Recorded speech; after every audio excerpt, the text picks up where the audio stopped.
Hello listeners, Jordan here. I just want to let you know that you can listen to Nighttime early and ad-free on Amazon Music. Include it with Prime. Hello listeners. I have something a little more comical for you than usual tonight.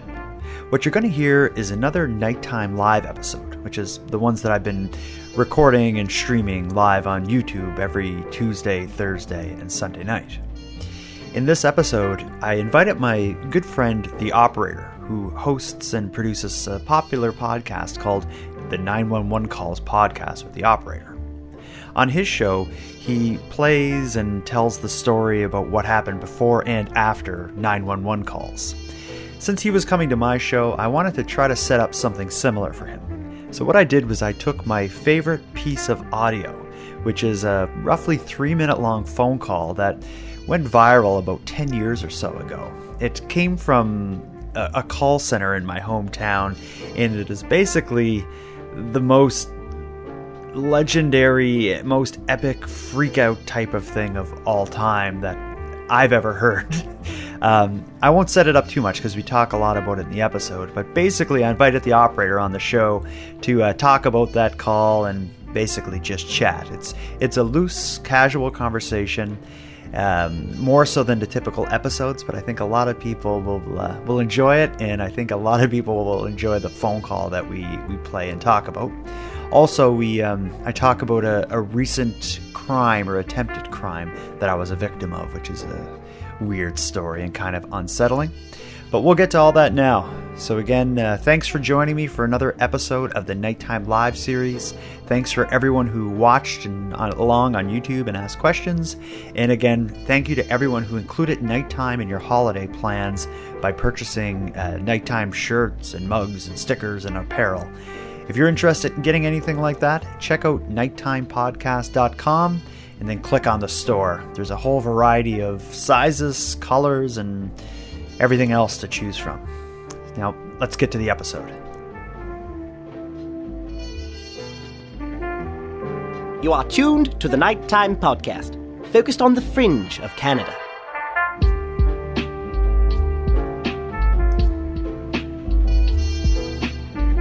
If it's not The Operator from NBC fame. Wow. The awards just keep rolling in. I wasn't sure how large to make the little rectangle your head appears in, because it's last time we talked, it was you weren't nearly as big of a deal as you are now. It's hard. Since then, let's see, little things, NBC interview, which was kind of neither here nor there. But and then I lined the office with some cedar planks and. Yeah. Well, so how are you, man? NBC must have brought some wealth, some fame. How are you handling it? It's, it was good. You know what? And I posted something later in the day because, you do something like that and you get kind of excited and feel kind of full of yourself. But at the end of the day, I was actually, I don't mean this to sound creepy, but I was actually thinking about you at the end of the day. Wow. Yeah, I was thinking, man, that guy is like, what are you, you're what do they call that? Where you're 20 across the nation? 21. What do they call that? Oh, across the nation. Oh, like you're talking about radio? Syndicated, yeah. You're syndicated and like, hey, I'm going to be on CBC again. And I mean, I was humbled thinking about, I was so full of myself for a moment and I'm like, man, there's people out there totally big, and I'm just this little tiny fish. But it was fun. It was a lot of fun. Well, CBC's not. CBC's a bit different because what happens with CBC is, although it's like a national news network, they're really broken down per province. So being on CBC Nova Scotia is way different than being on like CBC National. And the only time I've ever been on CBC National is when my scorned glove fetishist tried to take over my show. And trust me, there's nothing to be jealous about in that whole situation.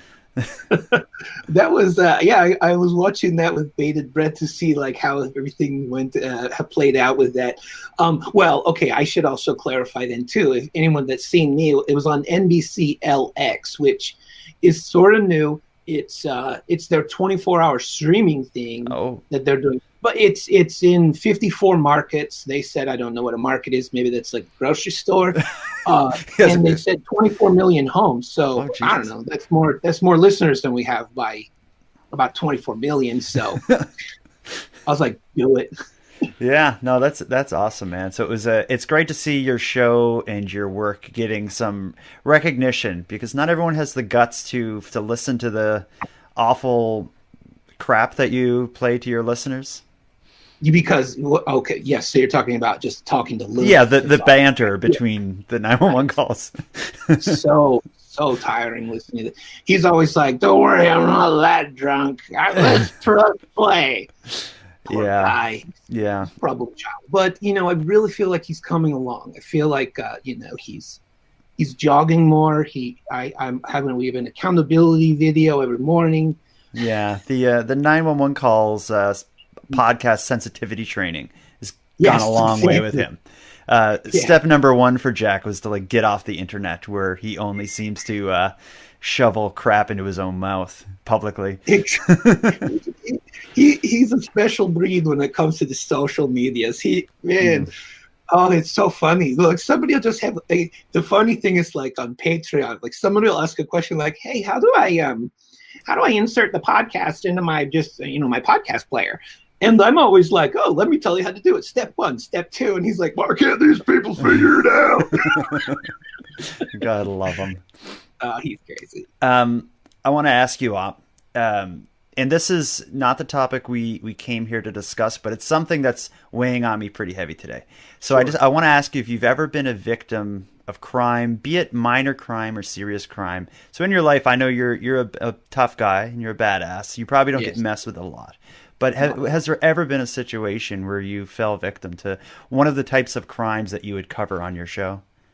Yes, actually, yes. And I want to say that I talked about it on a dark meet on our Patreon live stream one time. But I moved to Denver to go to the Art Institute of Colorado downtown. And I lived downtown, which I don't know what downtown Nova Scotia is like, but downtown Denver is a treat, let me tell you. And I just moved in, and I'll keep the story short because I'm not quite sure if you want me to tell the long form version, but it's out. You're already way over time, so just. Am I okay? Should I have just said yes? No, tell me the story. I want to hear every detail.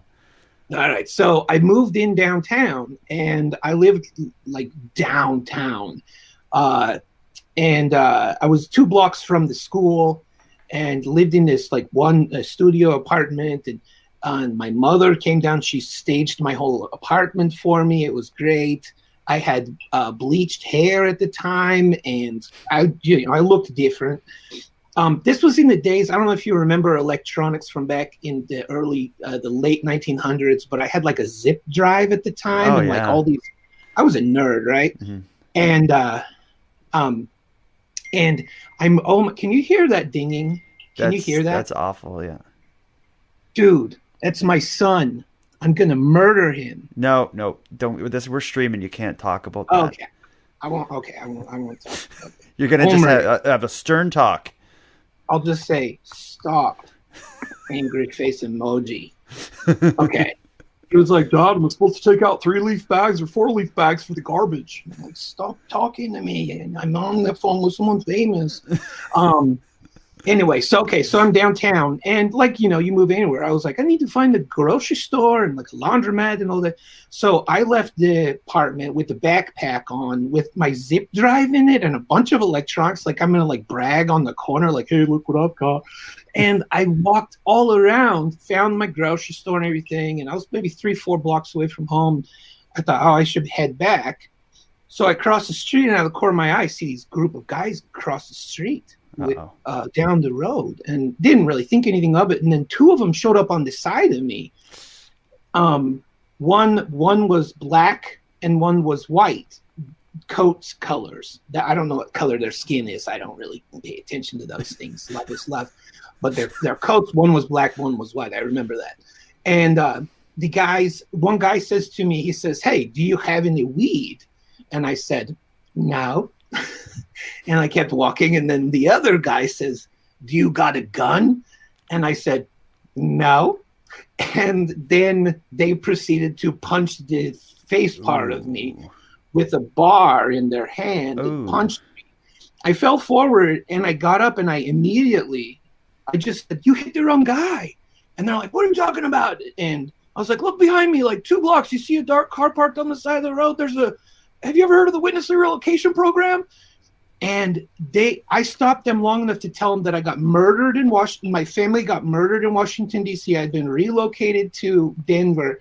I was under 24-hour surveillance, and that they were going to lose if they did this. And I was like, "Man, you can go for it, but you're going to lose." And just as I got them calmed down, the cleanup crew from like somewhere else came over, and I had to explain the situation to them. They apologized and let me go, except for the guy that punched me. He followed me for like 2 blocks. Wow.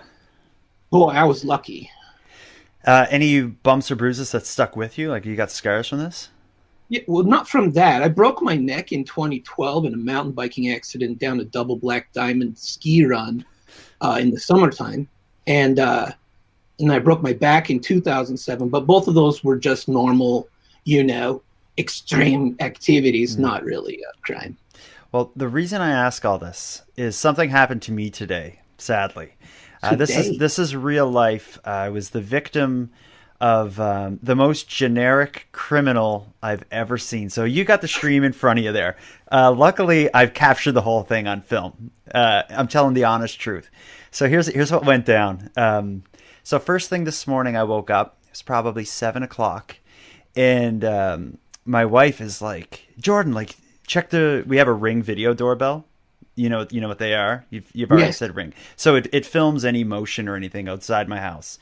And my wife's like, "Jordan, you got to like check the Ring video doorbell. Look what's on there." And I picked up my phone, and my phone was dead. It turned out what happened is like I have one of those.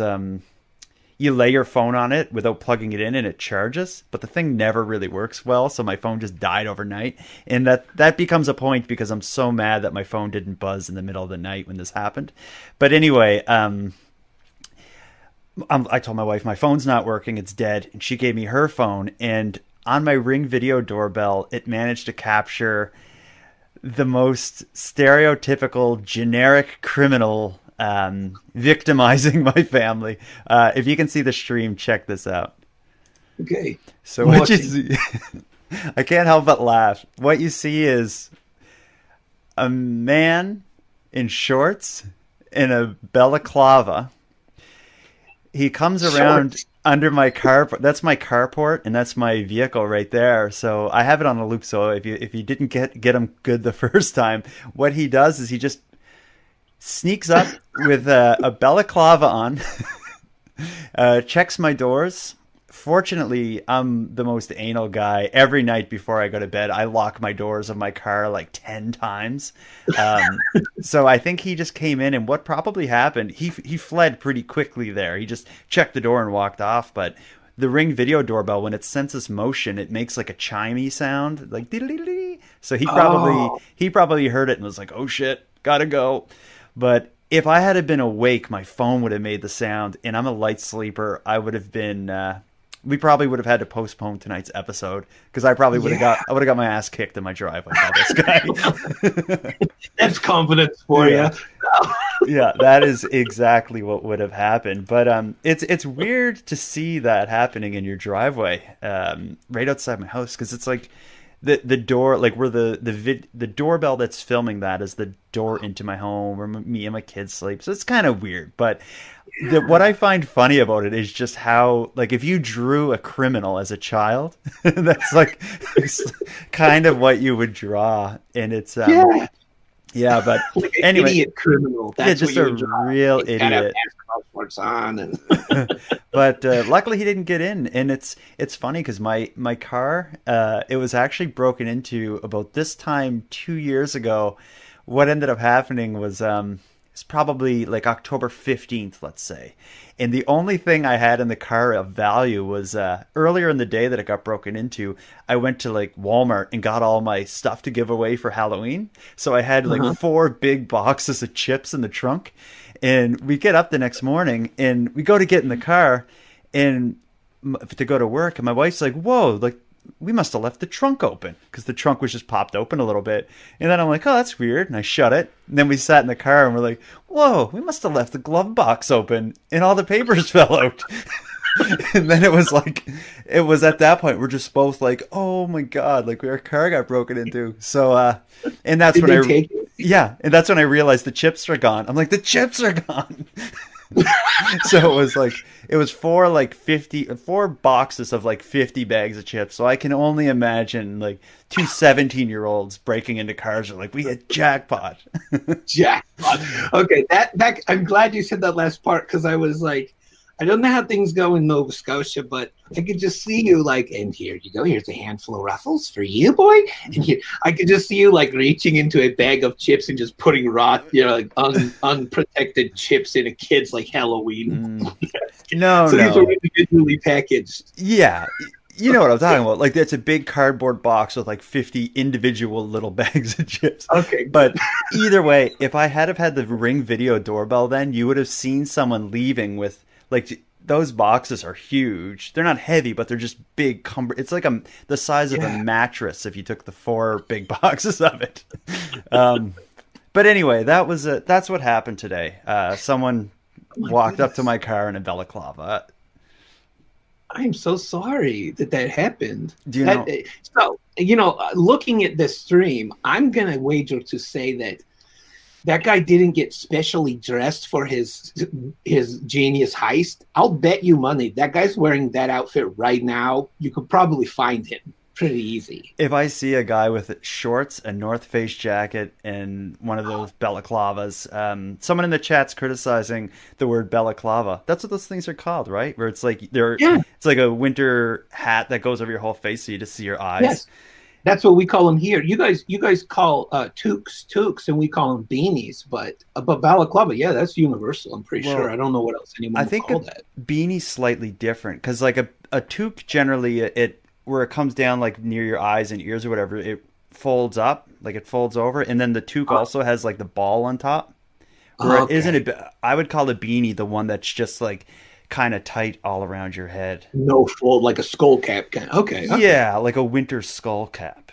Okay. Where the toque is a bit different. Oh, well, you should talk to Jack about it. I'm sure he can. He's Canadian. He can send you. We go around and around on it all the time. But I'd never had anybody delineate the fold up, fold. So I'm also going to wager that you say when a certain shade of pink goes more toward orange or red, you also probably just call it salmon by nature, don't you, Jordan? Yeah, I'm terrible with colors, but yeah, I would call that salmon. I knew it. I would just call that. I would call it salmon. But this guy who broke into my car, I put the video up on Facebook and stuff. I was kind of hoping someone would identify him, not so he could get busted. I would just love to say, like, what happened to get you here?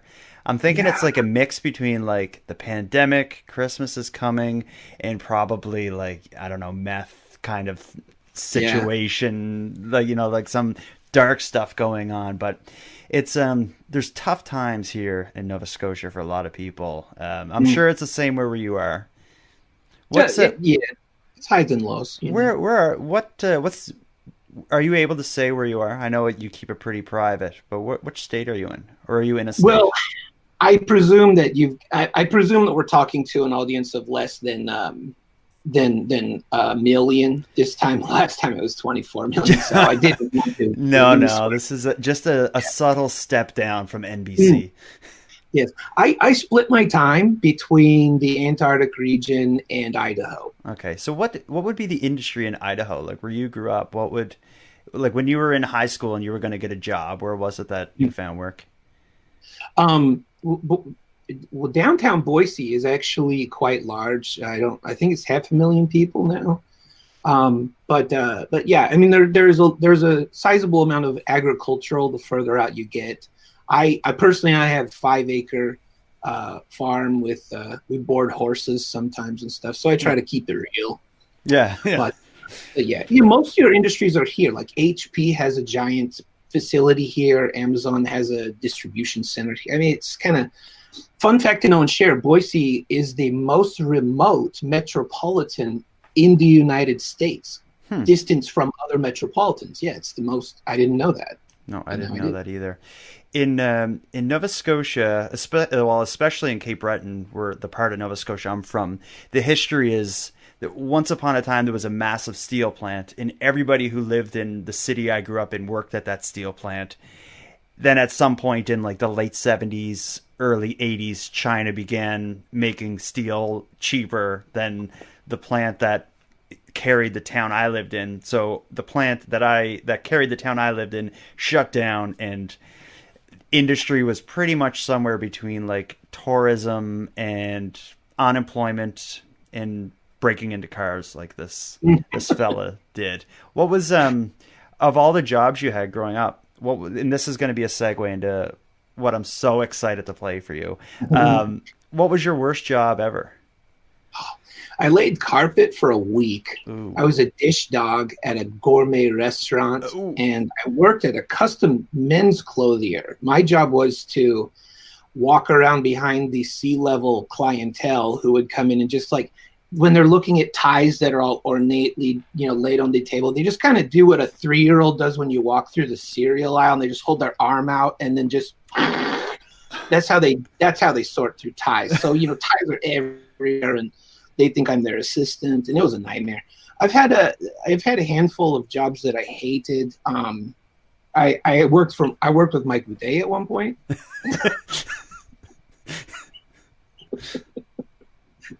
I'm sure he's not listening. I'm sure he's not. No, bless his heart. He's done a lot for the biz, right?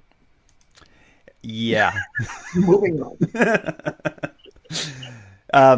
You talked about being the dishwasher at a gourmet place. I was the dishwasher at a Indian restaurant. And I'll tell you, 8 hours straight of like spraying like curry off of plates. You don't want to do that, man. It doesn't sound or fun. like, when the rice would clog up the drain and I'd have to reach down and like the rice curry.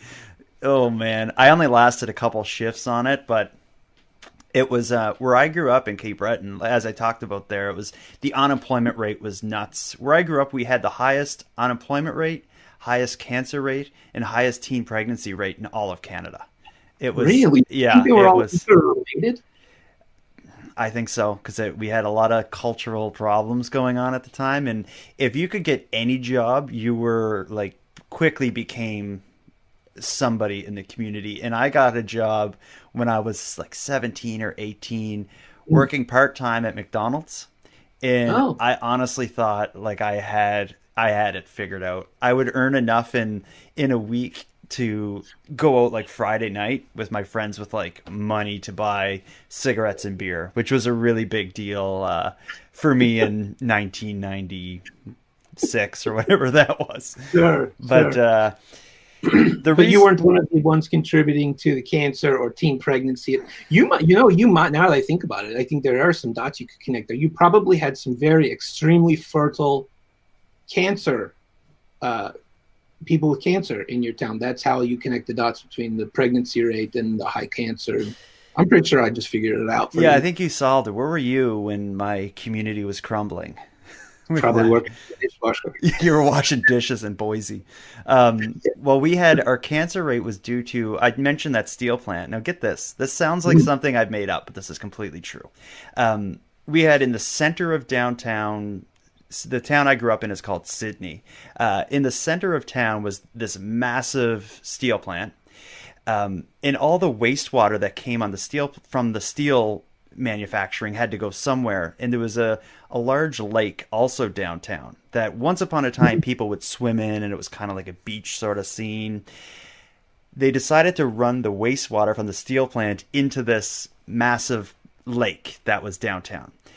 Which was all fine in like the 1930s because that was the kind of stuff you did. Right. But when I was born in the 1980s, by then the water was so thick and polluted. We called it the tar ponds because it was half tar, half water. Gross. And it stunk. You couldn't go near it. They had to fence it off because it was so dangerous and horrible. And when, the environment became a concern in like, the 70s or 80s or whatever, they're like, we got to do something about this.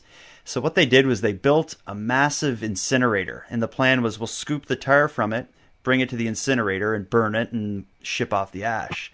But put it into the air. yeah, well, it wasn't even that easy because what happened was if they had, say, a truckload of this tar water solution and they burnt it, it would create almost a truckload of ash. So what was happening is the incinerator, it would just clog itself up. It just couldn't do anything. It could just like basically boiling this froth until it just jammed and clogged. So what they ended up doing, it was a problem for years because it was polluted, it stank, but it was full of carcinogenic materials.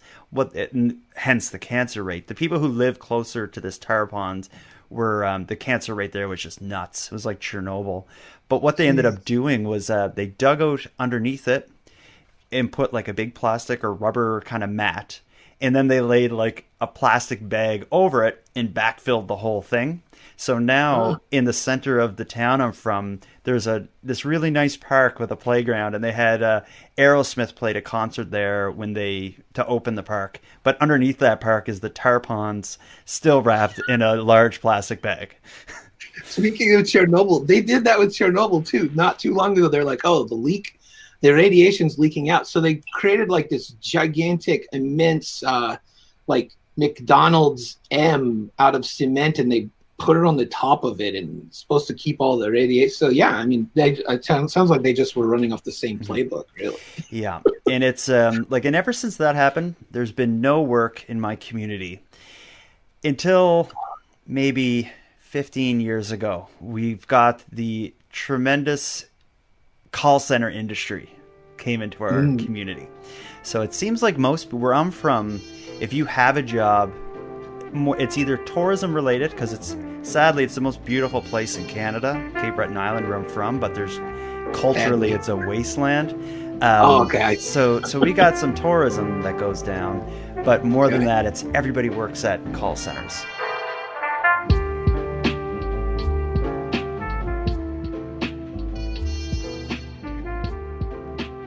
We're talking about worst jobs. I'm talking to the operator from 911 Calls podcast, and now we're on the topic of call centers. Yeah, so I worked at a call center. I was an engineer at HP call center, actually, at one point. So oh, were you? I did sales for them once upon a time. It was HP Shopping. But this is in the East Coast of Canada. We would sell computers to Americans, but we all had accents, and I used to love it because the guy sat next to, he had the thickest accent. So the company here, you say thank you for calling HP Shopping. My name's the operator. Say that in a regular American voice. Thank you for calling HP Shopping. The operator. How can I help you today? The guy next to me would answer the call from the guys from customers from California, and he would say, "Thank you for calling hpshopping.com. My name is Nathan." So every time he answered a call, I would just like almost buckle over in my chair. Thank you for calling, because that's how they talk down here. Like, thank you for calling, and you're really going to hear it in what I called you here for. So the reason you're here, let me tell you now. This has nothing to do with hpshopping.com. This is one of the many call centers that opened in my hometown where people have really thick accents and they also don't take any shit from anybody. A couple years back, one of the calls that is maybe it's probably my favorite 3 minutes of audio on planet Earth. It is a recording of a phone call that somehow leaked from one of the rougher call centers in one of the rougher parts of my hometown. And I really want to play it for someone, and you're the absolute perfect person to hear this. We talked about worst jobs, and I think I can safely say the people involved in this phone call, we are getting to hear the worst moment of their worst day of their worst job. I am so excited for this. I'm super pumped.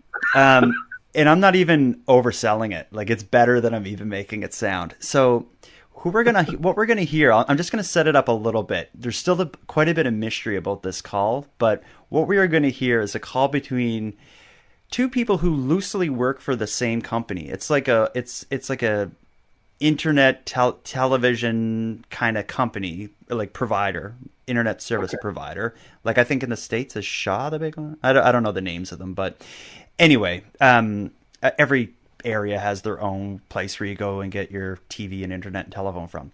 So it sounds like the female voice, her name is Donna.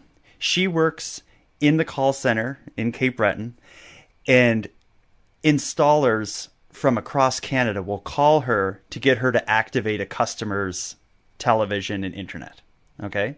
So what we hear is Donna, the call center worker in Cape Breton Island, Nova Scotia, Canada.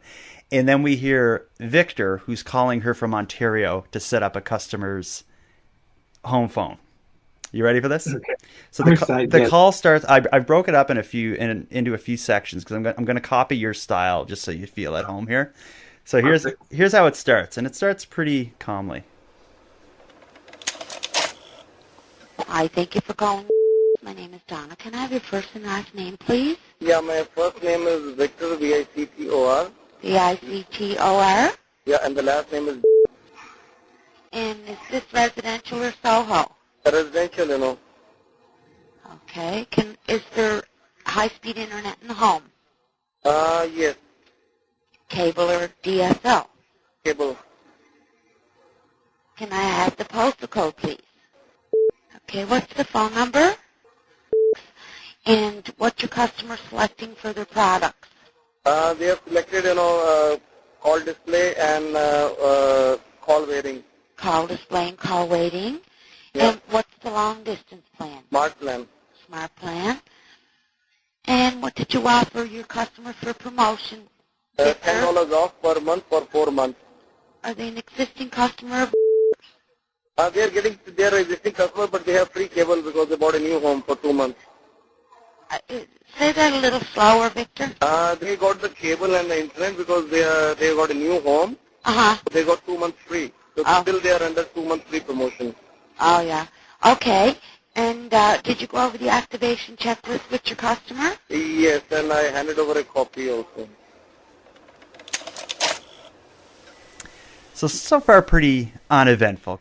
Yeah, very familiar call center voices there. Yeah, the only sign of the trouble that's on its way was, can you slow down a bit there, Victor?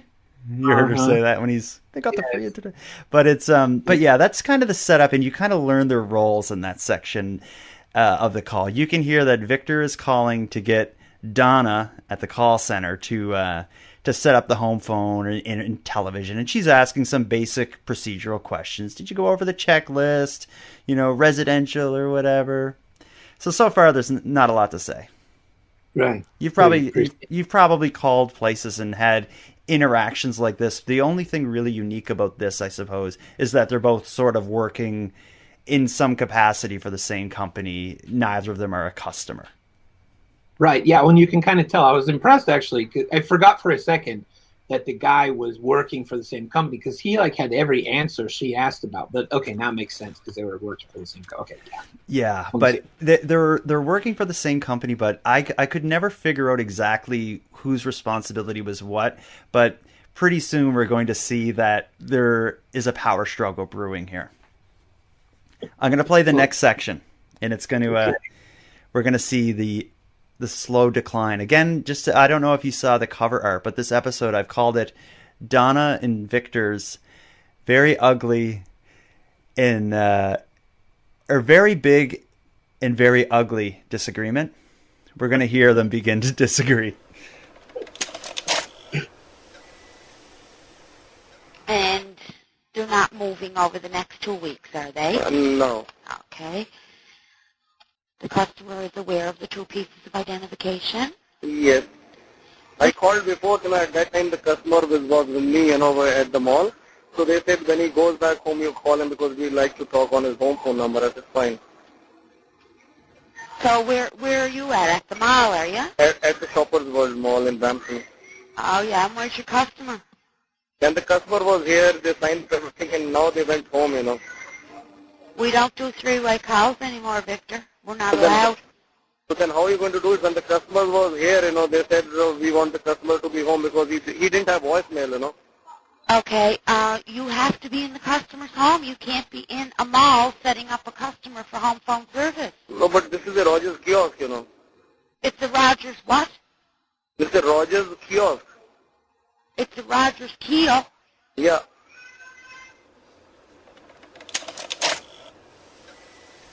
I don't know if you caught that, but he's trying to explain this is a kiosk. I'm not at the mall, and she's like, "At the mall, are you?" What do you think of the accents? Oh, I love it. It reminds me of. Have you ever watched that show Fargo? Like Yeah.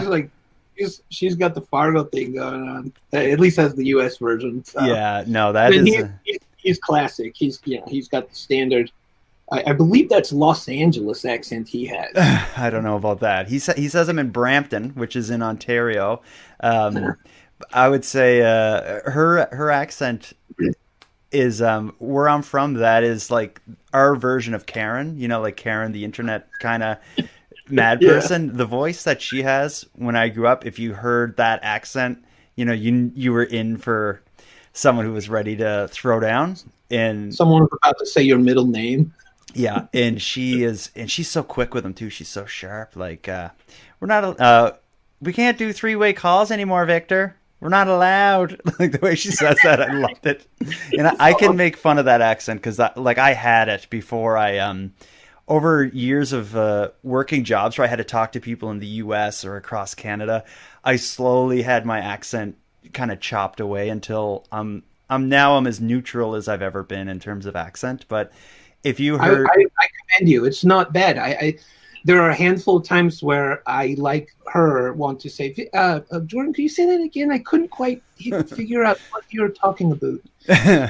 Just kidding. You should hear. Well, my dad was on an episode. I just did an episode 3 weeks ago or so, and you would dig this one too. It's because it's musical related.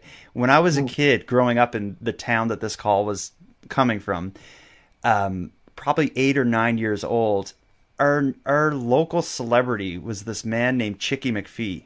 And I did a 2-part series on Chicky. And what made Chicky a celebrity was he's just this regular guy. And one night at a karaoke event, he got completely hammered and sang the song Wild Thing. And everyone in the bar loved it.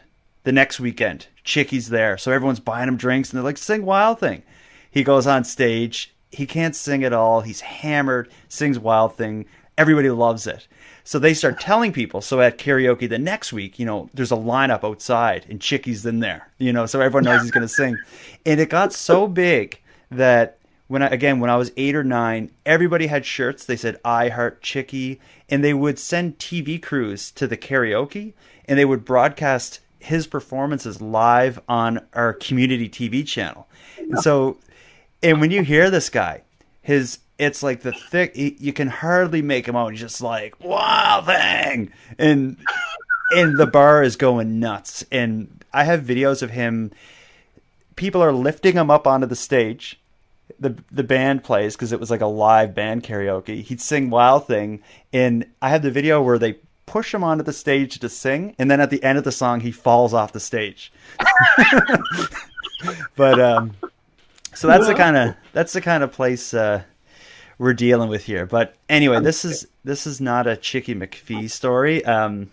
It's about to get wild. So let's get back to the call. So where we're at, Victor calls Donna. He's trying to get the home service set up. It turns out that Victor should have been doing this from the customer's home, but he's saying the customer couldn't call for whatever reason from the home. So I came back to not an office, but a kiosk at the mall. Operator, you know what a kiosk is, right? Yes, Okay. yes. French word for mall store in the middle of a hallway. Yeah, because she's like, a what? A Kia? She doesn't seem to know. The mall from back in my hometown, we didn't have kiosks. So in her defense, in her mind, he just left the customer's house and he's at the mall doing this. And she is about to lose her goddamn mind because of it. Here we go. Okay. You're going to need hugs after this.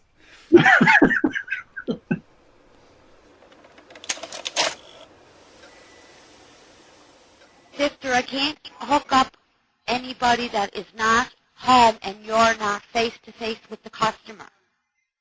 No, that means I have to go to the customer's home to sign this. All agents have to be in front of their customer, yes. See, when I was in front of the customer, they didn't sign up. Why didn't they sign up? They said, we are calling your home and it's not, you don't have voicemail, we cannot sign you up. Why didn't they sign up at that time? Because if you slow down, I'll tell you why. Slow down!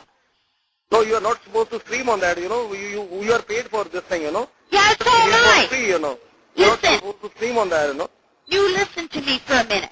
Yes. Because you guys don't know what you are doing, We don't know what we're doing. Yes, Can we I have your do. name, please? Can I have your name? It's Donna. Yes, I'm going to I'm going to shoot an email to Rogers. What's your name? Donna. And you're Victor, right?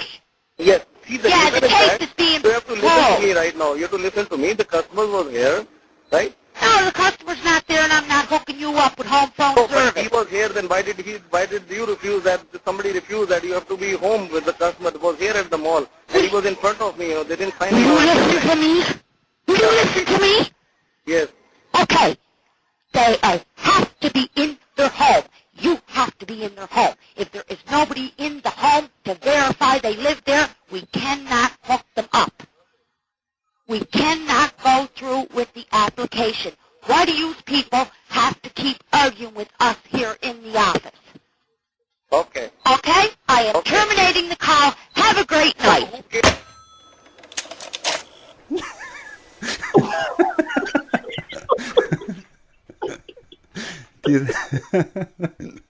Oh man, I've listened to that call 1,000 times, and it's still like when she starts screaming over him, my stomach starts to hurt. Yeah. I couldn't understand everything he was saying, but it sounded like he was like, "You're not supposed to talk to me that way," or something. That's basically it. He's like, you shouldn't be yelling at me. Would you listen? Why do you use people? You gotta be calling here giving us a hard time in the office. Did she say at the end? Did she say "have a good time"? I think that's it. Yeah, she disconnected the call. I like at one point, I don't know if you can hear it, but at one point in the middle of shouting, she acted like he was really going to get it. She's like, I'm Donna and you're Victor, right? And he's like, yes. And she's like, good, the tape's being pulled. So like someone out back is like listening in on what's happening. They're like, we got to find out who this guy is right now. Shut him down. So I'm trying to, my technical support brain is kicking in here. I'm trying to figure, like, see though, because like Donna could give him the information and he could just relay it to the person, right? I mean, I believe she's wrong. I feel like she must be. But even if she isn't, I don't know. I've tried to figure out what actually, there's a few mysteries in this call. Mystery number one is like, what is happening? Because when this leaked on the internet probably 10 or 15 years ago, and with very little information, you probably heard that I beeped some sections out. So she uses her full name, and it was really sad that I had to beep out her last name, because when she says her full name, the way she says it is just really funny anyway. But what if you just did her last name now and not her first name now? Then we wouldn't know like what her first and last. You didn't know? I don't know if it works like that. I don't know YouTube well, but I think you can rewind. But the mystery is like the first mystery is like, what is happening and why is that such a big deal? Like that disagreement they have seems to be, she wants to have this call while the customer's like standing behind him. Yeah. And he's like, oh, the customer was here at at the kiosk for this company. Like I'm at work. I think what it is when she heard that he's at the mall, I think she thinks he's like off duty and he's at the mall with his friends, just like, oh, I got to call this in right quick. And Hold on, guys. And you guys go ahead and go in. I'll pick up some socks while I talk to this lady. Yeah. And yeah, someone in the chat there, Brad, says, why would they even have a kiosk? It's true. But anyway, it's I think that disagreement just put her to a real defensive position, and she just couldn't take him talking fast and not really like making her the boss, and I think she just freaked out.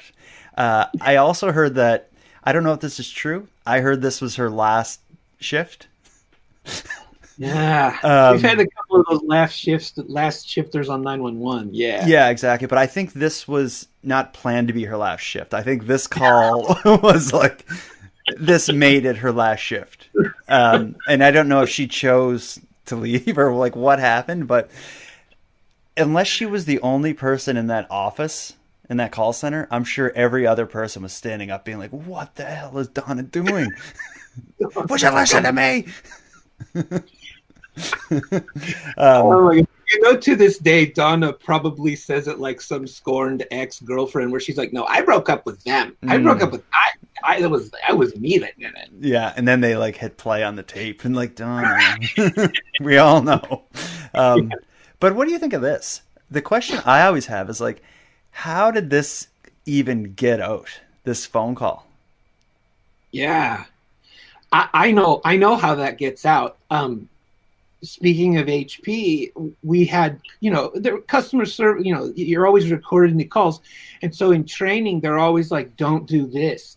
And there was always some blooper calls. I'll bet you that's how that got out. It's like it was part of training, like, hey, don't lose your cool like Donna. So he's like, let me see that USB drive for a second. I'm going to just, I just want to look at it. Well, it could, that's a good theory. But let me tell you, I edited that call to play it on air, and my editing included removing all the customer's personal info, name, address, phone number, last name. Oh yeah, like every bit of it was intact. So I edited out all that personal info in their last names and stuff, in their company name.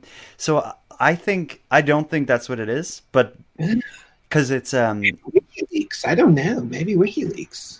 It could be. I think that a manager at that call center just thought it was way too funny. It had to share it, but knowing where I grew up and kind of the feel of that town and the culture of that town, people work like it's volunteer. Like, even though the economy is horrible, everyone's unemployed. When you go into a business, even a business you would be used to a certain type of service. Like if you went to McDonald's in my hometown, it would be it wouldn't be unusual to see like the person at the cash register kind of with their back against the cash register on their phone, and and someone else who operates the drive-through is like outside smoking, and they like run in, like everything is really casual.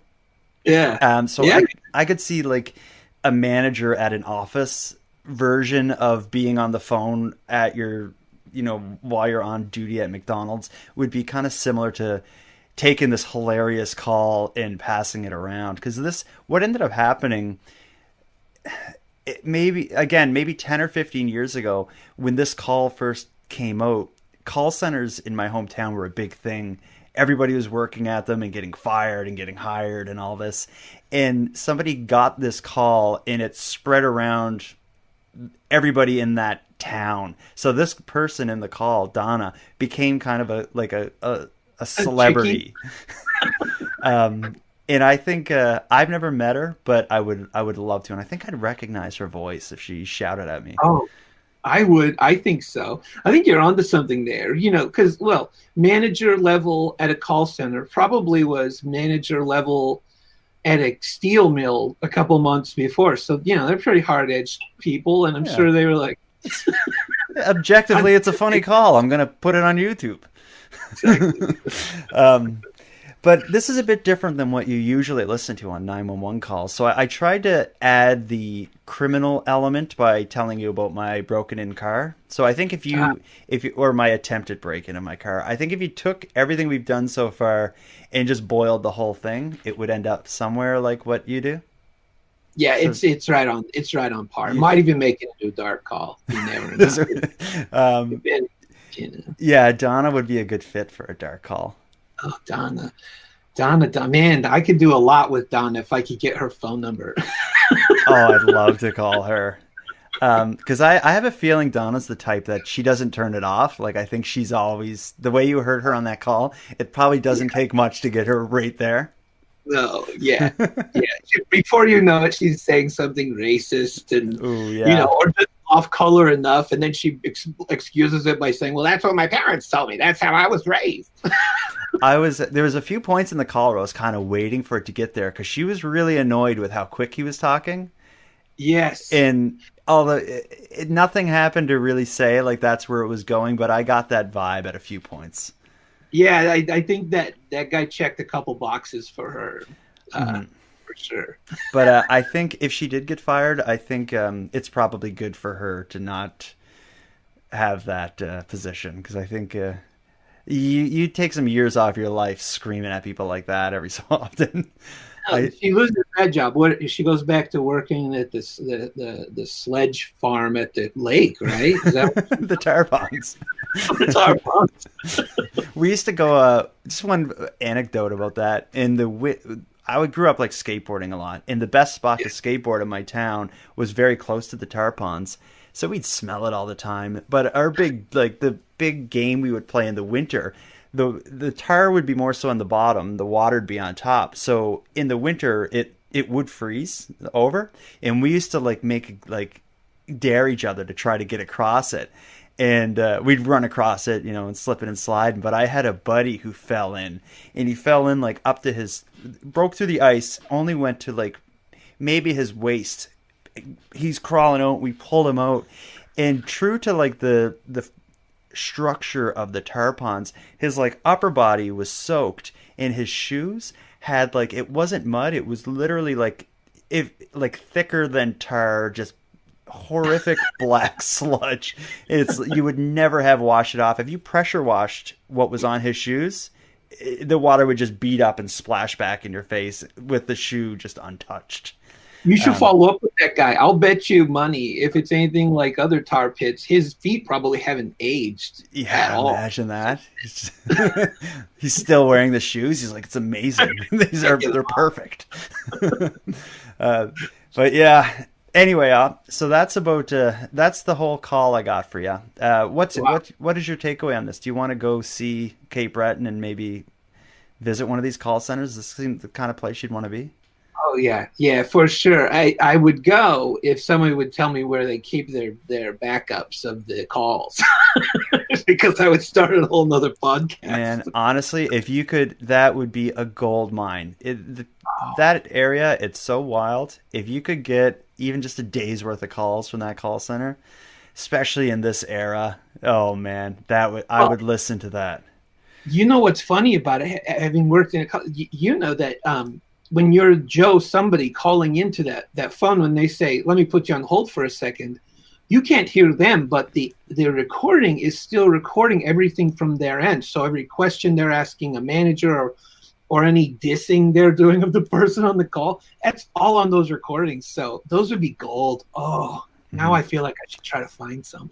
Well, you could have I'm sure there's like prank call kind of podcasts. You could have like a similar kind of thing on yours where every so often you could do a call that's not necessarily a 911 call, but just a wild call, not a prank call, but something like this. But it's hard to get. But I think the 911 calls, I love listening to you two break them down, and I joke a lot by saying that that your banter just takes away from the 911 call, but that's not true. It's almost like when you go for a nice burger, like the burger itself, of course, like the patty is very important, but the patty alone on a plate is kind of weird. It's when you sprinkle the ketchup and the mustard and the pickles and the hot peppers and the lettuce and cheese, and you have a nice bun. You and Jack add all those elements that really elevate that patty to, I would say your show is kind of like a junior Whopper. Yes, I do. Yeah, it's a symphony of flavors. Is really what it is. I identify as the buns of the show, but without whether it's a hot dog, a wiener, or whatever analogy you want to use. Yeah, we usually go with the hot dog. I'm the buns. He's the wiener. But I get what you're saying. Yeah, for sure, it's a symphony. So we'll start wrapping it up with this up, but before we do, there's a lot of people here in the chat. Do you want to have anyone ask some questions? Do you want to chat with some people? Sure. Yeah, I'm all for that. Let's see. So if anyone in the chat, on my record. Okay, yeah, we're good. Yeah, anyone in the chat, I can make it so people can call if anyone wants to try to call in, and I can put them up on the screen if they're not shy, or if people want to share a comment in the chat or ask a question to either of us, we can do that too. Or Jordan and Op prank calling people. Oh man, I imagine I had a way where I could call. I'll tell you a story. Here's something. Talking of prank calls, I don't know if it was growing up in like the era of like Jerky Boys. You remember Jerky Boys and all that? Yeah. But I've always been interested in that sort of thing and found them very funny. But this is going back to like 95. I was trying to call a friend. So let's say I'm calling Jack, and I pick up the phone. I dial Jack's number. Actually, Jack was my buddy from school, and I didn't know his number, so I went in the phone book and I looked up. Here's Mark Luna. That's probably Jack's parents. I'll call Mark Luna, and I was like, "Hey, is Jack there?" And I was probably like 13 or something, and the voice that answers is like, "Oh, Jack who lives here. What are you calling here?" And I was just like, "Oh my God! Like, I'm sorry, sir. Like, I was trying to call my friend Jack," and he just like lost his mind at me and hung up on me. So the next day at school, I told my friends, I was like, the craziest thing happened last night. I called this guy, I was trying to get Jack, and this man lost his mind at me. And they're like, "What's the number?" And I was like, "Well, and I gave them the number." So then the next day, they're like, "We called, and he lost his mind on us." And we started, like, the number spread around my high school, and everybody was calling him nonstop just to get this man to lose his mind. And then the next day at school, we'd all talk about it. And one night, it's like, again, I'm like 13. It's like a Friday night. I'm in my bedroom playing like Legend of Zelda: Ocarina of Time, like on the Nintendo 64, that era. Yes. And my dad's like, "Jordan, can you come out here?" And I'm like, "Yeah, what's up?" And he's like, "There's a police officer at the door that wants to talk to you." And my dad's like white as a ghost. And I was just like, "Oh my God, like what could this be about?" And I go out to the entranceway of my house, and there's two cops in uniform, the cars in the driveway, and they're like, "We wanted to talk to you." And I was like, "Yeah, like what's this about, officer?" And he's like, does this name sound familiar to you, Mark Luna? And I was like, "Oh shit." And I was like, "Yeah, like it does." And then he told me that basically Mark Luna had been trying to get the police to figure out why all these kids have been calling. And I guess the cops went to a couple houses. They like traced a call to this one particular girl at my high school that I didn't even know. But she's like, "I only called the one time. I heard everyone at school talking about it." And they're like, "Well, how'd you get the number?" And she's like, "It came from Jordan Bonaparte." So they came to my house. And yeah, it very quickly got back to me as being the one who started. And I went and I told the cop, we're at my kitchen table. It's like a male and female cop, my dad and I. And I was like, here's what happened. And I told him the whole story. I was like, "I just called the wrong number. The guy went crazy. I told everyone at school."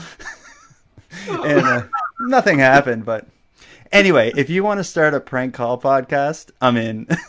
Oh, yeah. I think we should. That would do really well, I think. I had this idea one time for a podcast, but I think it actually would fail. I thought, "Oh, this would be so cool." And it's just called "Hey, Remember Me?"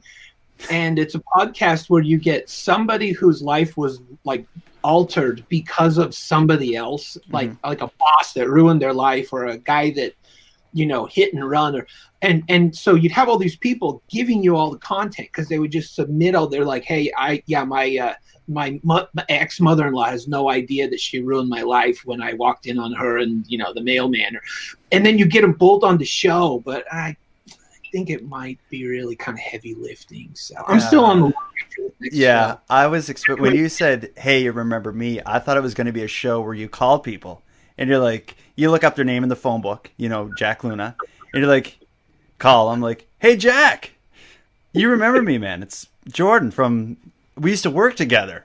And he's like, "Oh, you could kill that. You do that so well because you just use Facebook." And then you've got all of their friends and family photos and like who they're related to and everything. Oh my goodness, you could so good. It would be hilarious. You could stream it live, and you could just see how every night you could, like, every episode could be a different town. Like, you just find a phone book for, tonight we're going to Georgia, Tennessee. We're going to try some guy in Egypt, see what happens. Anyway, I've taken enough of your time, operator. I'm sure you have probably audio of someone getting strangled that you need to get to drown out the corner gas. I do. Yeah, that's my day is how much audio do I need to listen to in 911s to get rid of the corner gas theme song in my head? Let me ask you this. On your show, what's harder to take? Is it the crime that they're calling in about that you hear in the background, or is it the operator who's just the call operator, the 911 call attendant or whatever, who's just ruining it? Because it's 50-50. It is depending on the call. I mean, man, sometimes the operators, they leave a lot to be desired. Usually the callers are not prepared. So that's always a treat. But you know what? The more I do it, the more I'm realizing there are these massive stories behind the call. The call is 4 minutes of like a huge thing that happened normally, and so I'm getting the more episodes we do, the more excited, I guess that's a terrible way to put it, I get about looking into the backstory of each one, because there's so much there that the call is almost irrelevant compared to the story that is supporting this call. It's crazy. That's why the show's so awesome. What you do, it's like you can take that 3 or 4 minute audio, and you and Jack will break down the 1 hour story that you need to hear to put the call in context. The one that sent me down the rabbit hole I listened to recently was, I can't remember the name of the case, but it was like a guy and his mom were calling because the son just confessed to killing a little girl. Yes. Well, yeah, in Colorado. That was, the son told the mom, like the son must have just confessed to the mom, like, I killed her and she may or may not be under the house. Yeah, Austin Sid. Yeah. And that they'd been looking for that girl for weeks and weeks and weeks. And it was that call, it was you can hear like the son and the mom passing the phone back and forth as the operator's just trying to get information. Oh man, that was intense. But at the end of that, the goodbye where the cops were there and she was giving him her last hug. Oh, it just breaks your heart. Yeah, but that piece of audio, like the audio alone was nuts. But when you hear the whole story of the whole community's been looking for this girl for weeks, man, that was intense. That one stuck with me. Some of the episodes I have to break in the middle of it because I'm just like, this is too much. But it's in. Often, like I said, like the difference between what's going on with the call that generates the call and the operator that's handling the call, it's like I get anxiety, but it's like two separate types of anxiety. Hearing the crime happening can like freak me out, but then when the attendant is like butchering it, I get this whole different type of anxiety. So there's been a few episodes where I have two like distinct types of anxiety like slapping against each other, like the lady drowning mixed with the operator who doesn't seem to even care that this lady's drowning for like 15 minutes. That was tough. I want to say her name was Donna too. The call center, the dispatcher. Wow, Donna's just shouldn't be in call centers. That's all. That's all we have. I wonder. Anyway, let's get out of here, buddy. We'll do this again sometime.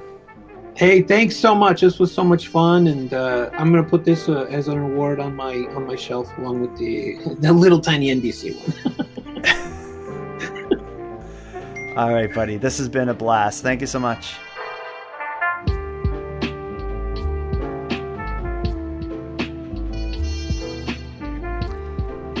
Before I wrap this up, I want to give a huge thank you to everyone who watched and everyone who's now listening.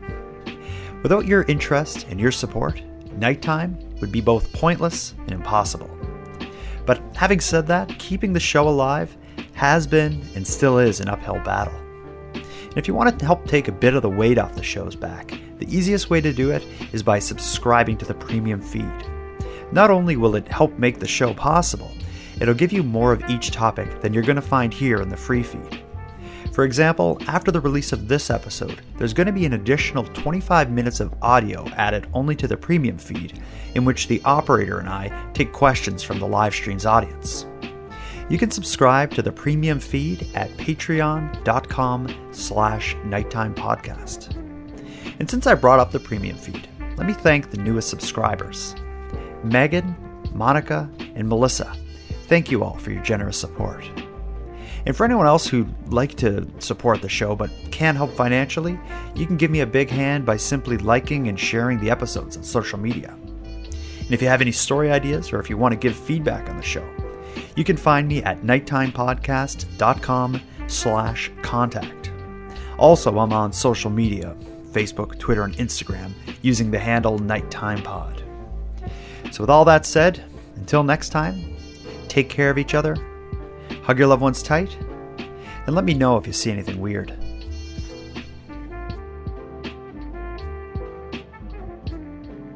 The Nighttime Podcast is written, hosted, and produced by Jordan Bonaparte.